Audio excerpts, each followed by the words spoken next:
Baik, kita sampai ke sisi berikutnya, Profesor Mas Amreh Widodo.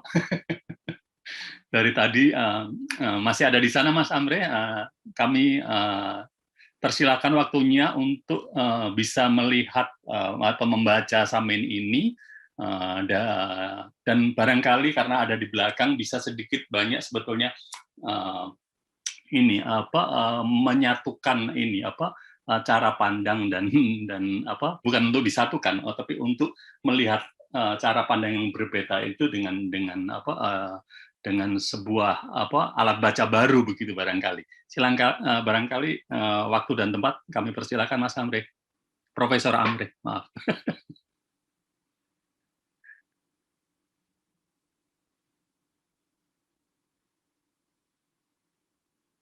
Halo, Mas Amreh. Bentar, saya cek apakah masih ada. Oke, terima kasih Mas Egi. Saya bukan profesor tapi pro asor. Oke. Nah, mungkin selamat sore, salam seger waras untuk Bapak Ibu semua, Pak Arif Rohman, Pak Dery, Kang Gun dan Lek Tejo. Ini menarik juga karena si Gun itu selalu dipanggil Kang, kalau Tejo dipanggil Lek. Mbak Elsa dan Mas Dendi. Oke, mungkin saya akan mulai dengan bercerita tentang hal yang mungkin bisa dipadankan atau dibandingkan dengan cerita Mas Dendi. Kalau tadi lebih berat ke historical materialism tentang ekonominya, saya akan bercerita tentang reproduksi teks. Karena kita sekarang memperingati 115 tahun gerakan atau ya dibilang gerakan Samin Suro Sentiko. Dan gerakan ini merupakan fenomena sosial yang paling panjang, paling tua di seluruh Asia Tenggara. Jadi pertanyaannya, mengapa kok bisa bertahan? Kok bisa sampai lebih dari 1 abad? Sementara rejim-rejim yang berkuasa bergantian itu sudah jatuh, sehingga sedulur sikap yang sekarang disebut namanya atau Samin ini bisa melalui berbagai macam periode. Nah, untuk itu mungkin perlu dilihat juga adanya Samin atau sedulur sikap itu adanya seperti apa, di mana, dan bagi siapa. Bahkan pertanyaan berikutnya adalah kapan mereka kelihatan dan kapan mereka tidak kelihatan, di mata siapa. Jadi saya melakukan penelitian tentang gerakan Saminisme ini. Sebenarnya pertanyaan saya adalah, dan saya ingin meneliti tentang Orde Baru. Mengapa begitu kuat? Mengapa begitu perkasa? Ini tahun 80-an. Ini adalah saat-saat semua produksi wacana, narasi tentang negara itu dikuasai oleh Orde Baru. Nah, untuk melihat itu, saya tidak tertarik melihat sistem politiknya, melihat apa, tapi saya ingin melihat apa yang melawan dan cara melawan yang bagaimana. Jadi untuk melihat Orde Baru, saya melihat antinominya, melihat lawannya. Nah, ternyata buat saya yang sangat menarik adalah gerakan Saminisme ini. Kalau gerakan Saminisme dianggap aneh, memang sangat aneh. Tapi apa sih, bagaimana sih kita bisa melihat sesuatu yang aneh? Sesuatu yang aneh karena berbeda, karena tidak biasa. Jadi lucunya, sejak zaman Belanda sampai sekarang, itu sudah 115 tahun, label aneh, label terbelakang, label anti teknologi itu masih sama. Jadi bagaimana ini sekelompok orang yang begitu terkenalnya, saya akan cerita bagaimana terkenalnya, dan selalu dianggap aneh. Dan kalau kita melihat jumlahnya, itu ya nggak gede-gede banget. pada zaman kejayaan Mbah Samin Surosentiko 19 akhir abad 19 sampai 1907 ya ketika ditangkap, itu jumlahnya sekitar 3.000-an lah. Jadi sekarang mungkin ya sekitar 3.000 atau lebih. Jadi dalam 115 tahun itu mengapa jumlah 3.000 ini bisa begitu menjadi inspirasi, menjadi energi, dan dikenal di seluruh dunia. Nah, sekarang kita mulai dengan bagaimana gerakan Saminisme ini dikenal. Gerakan Saminisme itu dikenal karena anehnya. Mengapa aneh? Itu terjadi akhir abad 19. Dan sebelum itu, kalau kita baca bukunya Sartono, Kartodirjo, tentang gerakan Banten itu 1888. Jadi Belanda baru saja menghadapi sebuah pemberontakan dengan kekerasan. Tiba-tiba ini ada gerakan yang mengandalkan bahasa. Jadi ini sebenarnya eksotik. Gerakan yang eksotik dan gerakan yang tidak begitu berbahaya tapi menjengkelkan. Di mata siapa? Di mata birokrat-birokrat. Wedono, bupati, dan sebagainya itu yang harus menghadapi langsung. Kalau kita baca laporan-laporan tentang Samin ini, baik dari Blora, dari Pati, dan daerah-daerah lain, selalu di situ itu ada tulisan dengan 3 bahasa. Bahasa Jawa, bahasanya Samin, bahasa Melayu, dan bahasa Belanda. Jadi birokrat ini, Wedono dan sebagainya itu menjadi penerjemah. Jadi ini aneh, kenapa kok mesti diterjemahkan dan kenapa yang seperti ini perlu dilaporkan. Nah, yang menjengkelkan buat birokrat zaman itu adalah karena Samin itu tidak takut. Dan gerakan-gerakan yang diciptakan itu selalu unik dan efektif. Kebanyakan yang bergaul langsung dengan Mbah Samin Surosentiko dan pengikutnya itu bukan orang Belanda. Kita bisa hitung berapa jumlah orang Belanda di Blora, di Pati. Bisa dihitung dengan jari. Ini beda dengan narasi kemudian, nanti akan saya sampai ke sana, bahwa orang Samin ini melawan. Kelihatannya mereka berhadapan-hadapan dan bertempur. Nah, dalam kenyataannya bukan begitu. Nah, jadi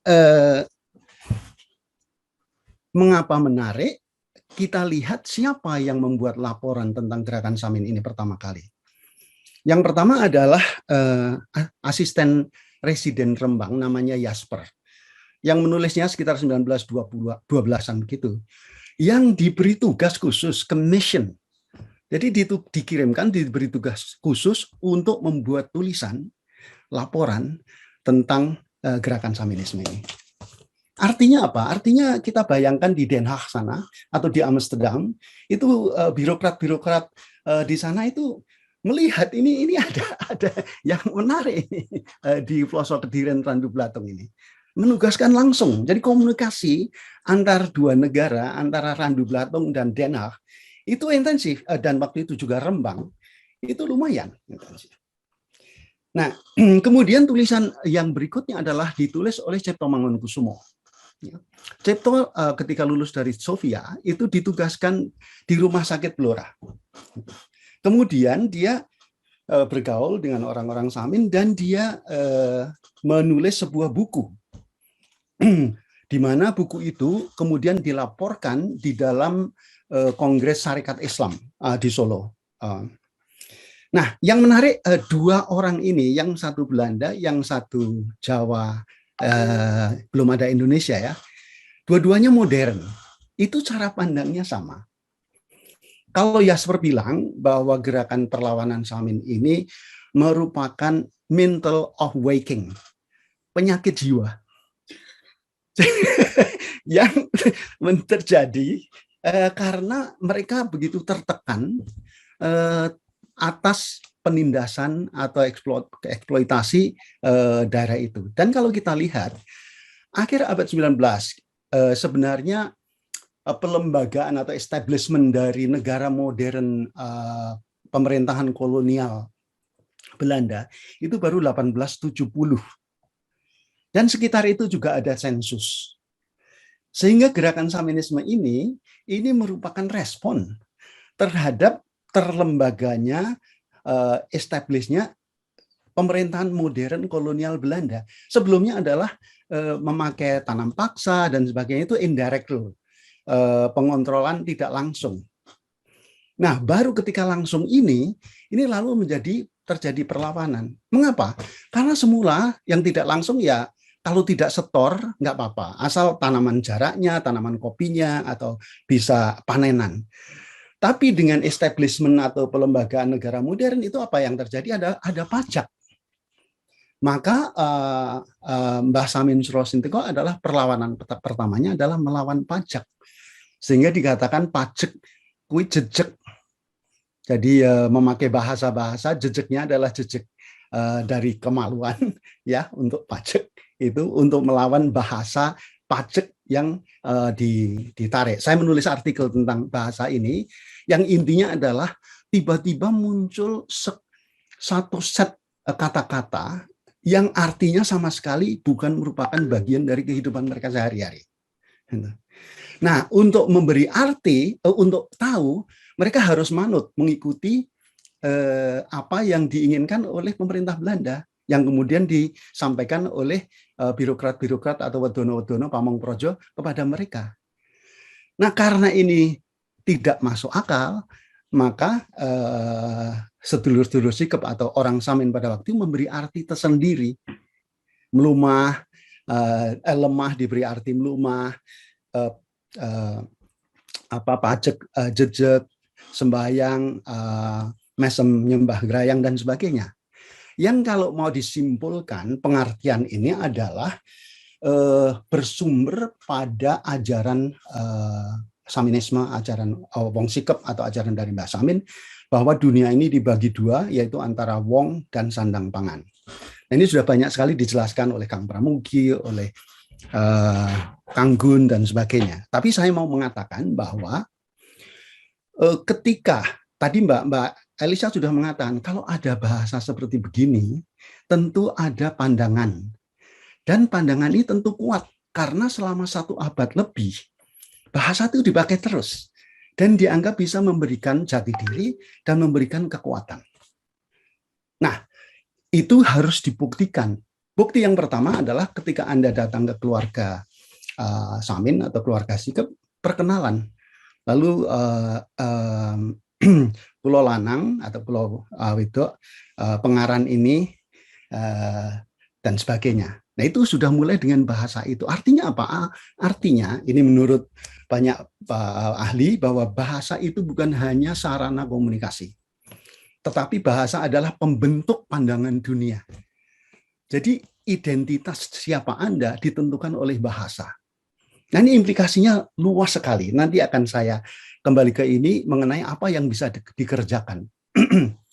Jadi bahasa Samin atau bahasa Sikep ini bukan sekedar bahasa yang tidak ada dasarnya, tapi ada sebuah ideologi, ada sebuah ajaran yang sangat kuat yang dipegang, yang sudah melawan berbagai macam rejim untuk menghilangkan atau menghapuskan mereka lewat sekolah, lewat segala macam itu. Nah, itu juga yang menjadikan Belanda sangat aneh, karena ini adegan di mana seorang Samin itu diadili, kemudian memakai bahasa Samin, lalu yang wedono yang mendampingi dia marah, lalu dipukul. Lalu orang Saminnya tenang-tenang aja, ya sampean marah kepada saya karena Anda tidak saya akui kekuasaannya atau tidak tahu apa yang saya maksudkan. Contoh yang modern, mengapa bahasa ini bisa masih tetap mempunyai sebuah energi atau kekuatan. Suatu hari Mbah Tarno didatangi oleh Ibu Bupati. Kemudian mereka berbicara, kemudian Mbah Tarno bilang, Bu, napa kula angsal taken, apa saya boleh bertanya? Bertanya apa, Mbah? Sejak tadi kita berbicara Anda itu dipanggil Ibu Bupati. Nah, di kalangan kita itu nggak ada kok dipanggil Ibu Bupati, ya dipanggil dengan pengaranya, dengan namanya. sebenarnya nama Anda itu siapa sih? Gitu kan. Nah ini dibayangkan dalam konteks tahun 80-90 kejayaan Orde Baru, di mana birokrat dan sebagainya itu kekuasaannya luar biasa besar. Nah, seorang Mbah Tarno bisa bertanya seperti begitu. Atau bahkan seorang gubernur, belum lama, sudah dalam kasus Kendeng ini, datang lalu misalnya Gunarto atau Gunarti memakai ngoko, memakai bahasa ngoko kepada mereka. Jadi di sini kelihatan sekali bahwa bahasa sangat penting untuk mengembalikan posisi kesetaraan antar manusia kembali ke wong itu. Karena antara wong dan sandang pangan jangan sampai wong itu lebih dikalahkan daripada sandang pangan. Oke, jadi itu dulu. Kita akan kembali ke trajektori, ke perjalanan dari siapa Samin ini. Saya punya berapa menit nih? Sebetulnya tidak terlalu panjang, masih sekitar 5 menit. Oke, boleh. Ya. Nah, jadi kembali ke laporan Cipto, kemudian dari berdasarkan laporan Jasper itu ditulislah sebuah 3 buku sejarah nasionalisme, sejarah sosialisme, dan sejarah komunisme oleh Petrus Blamberger. Sementara Petrus Blamberger ini adalah bapak dari sejarah Indonesia. Bedanya kalau dalam Petrus Blamberger ini pengkhianat adalah melawan pahlawan, yang pahlawan menjadi pengkhianat ketika kemudian ditulis sejarah Indonesia. Tapi di situ yang buku tentang sosialisme Indonesia dimulai dengan 1 paragraf. 1 paragraf itu mengatakan bahwa ini ada gerakan Saminisme. Dan Saminisme ini adalah, dia memakai kata, bentuk-bentuk purba dari sosialisme. Jadi gerakan di Kediren ini menjadi bagian ternyata, bahkan menjadi asal-usul dari sosialisme di dunia. Dan Anda tahu bahwa pada akhir abad 19, awal 20-an itu menyebar isme-isme, sosialisme, kapitalisme, baru kemudian nasionalisme yang mengakibatkan kemerdekaan negara-negara seperti Indonesia sesudah Perang Dunia Kedua. Jadi ini kalimat dan paragraf ini tiba-tiba dipakai juga oleh Roslan Abdul Ghani yang menulis buku tentang sosialisme Indonesia, oleh Sarino Mangun Pranoto tahun 45 menulis tentang sosialisme Indonesia. Nah, untuk menyingkat waktu, pada tahun 80-an akhir ketika saya melakukan penelitian, tiba-tiba muncul di Blora. Bentuknya adalah laporan tahunan Bupati Blora. Nah, di situ laporan tahunan dan sejarah lokal Blora. Perlu diingat pada tahun 75-an itu LIPI mengeluarkan sebuah kerangka untuk menulis sejarah lokal. Sejarah lokal itu adalah sejarah yang mempunyai 3 unsur. 1 adalah peran daerah itu di dalam melawan penjajah Belanda. 2, peran pemerintah atau rakyat di daerah itu untuk menumpas komunisme. Dan yang ketiga, bagaimana peran mereka di dalam pembangunan. Nah, sekarang kalau dicari zaman kolonial, di Blora, di daerah Ngawi, daerah Bojonegoro, itu yang ada Saminisme. Jadi, tulisan sejarah Blora dan sejarah bahkan Jawa Tengah dan Jawa Timur, di situ ada 7 halaman yang menulis tentang Saminisme. Nah, yang saya maksudkan di sini apa? Ternyata yang menyebarkan, yang mengukuhkan posisi Saminisme, orang-orang Samin ini adalah pemerintah sendiri. Entah itu pemerintah kolonial maupun pemerintah pasca kolonial, pemerintah pusat dan pemerintah daerah. Tetapi maknanya seperti tadi sudah dikatakan dan oleh Mas Dandi adalah bahwa ketika ditulis akan dibekukan maknanya. Tapi makna ini kemudian ternyata tidak bisa dipegang karena selalu ada melesetnya.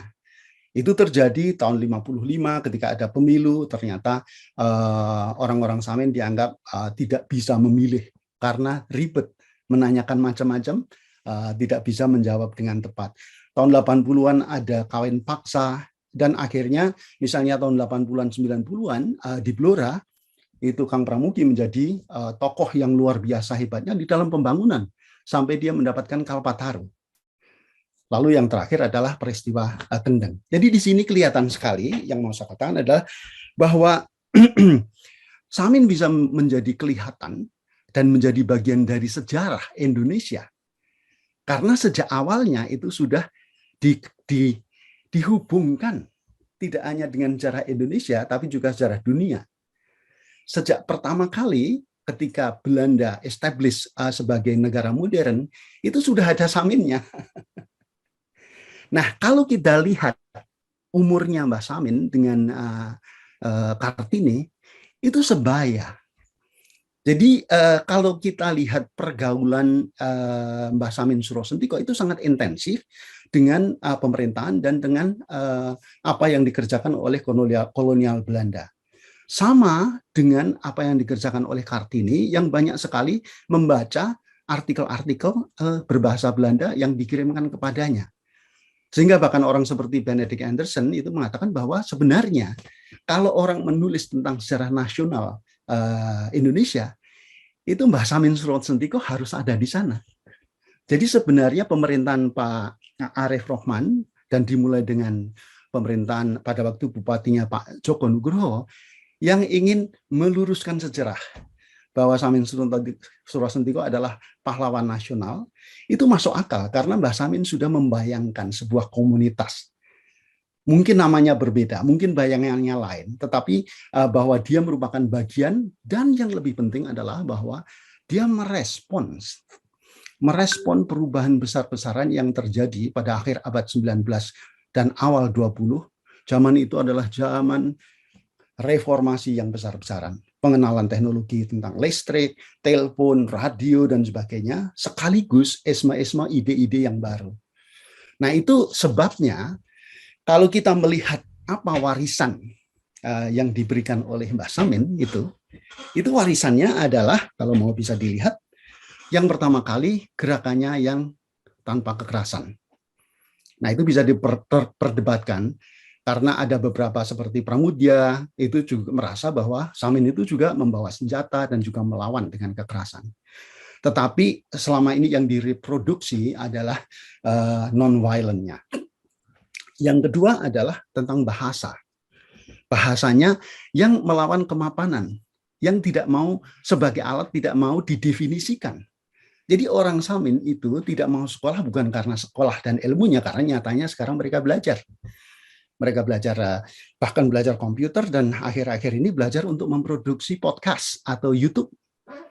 Jadi kurang apa lagi mengadopsinya teknologi. Tadi sudah dikatakan oleh Pak Bupati, Pak Arif, bahwa orang Samin, orang Sikep ini sangat antusias mengadopsi teknologi pertanian. Dan memang zamannya Bimas Inmas dulu, itu mereka paling gigih. Tapi pada saat yang sama ketika revolusi hijau dan sebagainya sudah dikritik, lalu muncul persoalan-persoalan dengan pertanian dengan skala besar, lalu sehingga perlu cari alternatif.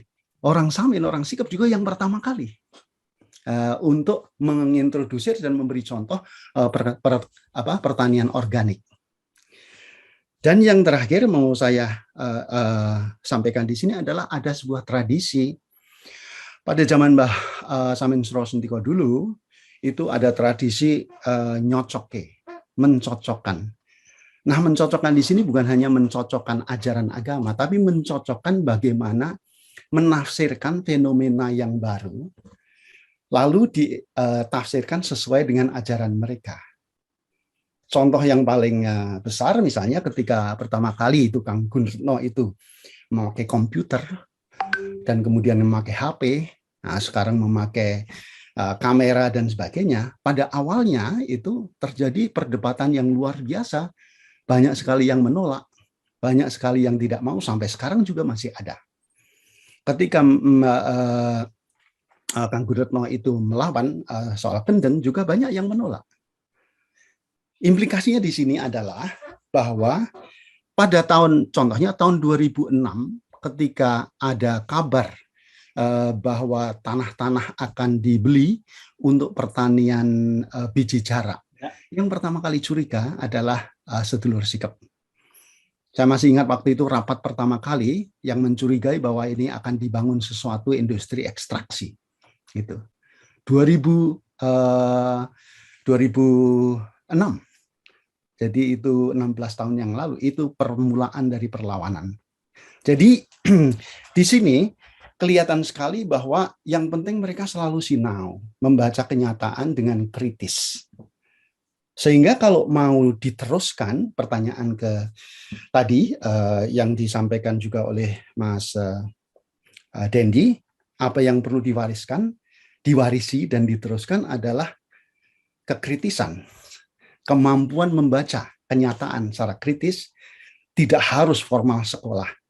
Nah, sekarang ini pemerintah Blora itu akan menjadi pemerintahan yang sangat unik dan akan dicatat sejarah dan juga mungkin sawah lunto kalau bisa mengajarkan bahasa yang bisa mempertahankan jati diri dan memberikan keberanian, mengajarkan ajaran yang kuat, kokoh, dan bisa luas diinterpretasikan, tetapi tetap berpegang pada prinsip. Dan yang ketiga, itu mengajarkan pasinaon, belajar selalu membaca kenyataan, kritis, tidak terjebak pada pembakuan dan pembekuan. Terima kasih. Terima kasih, Mas Amri. Mas Amri adalah pembicara terakhir. Seperti yang saya janjikan, kita akan memberi kesempatan untuk berdiskusi dan tanya jawab. Cuman masalahnya waktunya sebetulnya saya sudah melewati batas yang disediakan oleh panitia. Mestinya 3:30, sekarang sudah jam 4 kurang 3 menit. Ada beberapa pertanyaan situ yang sudah disampaikan, walaupun nggak banyak ternyata di luar. Sebagian berupa pernyataan, bukan pertanyaan.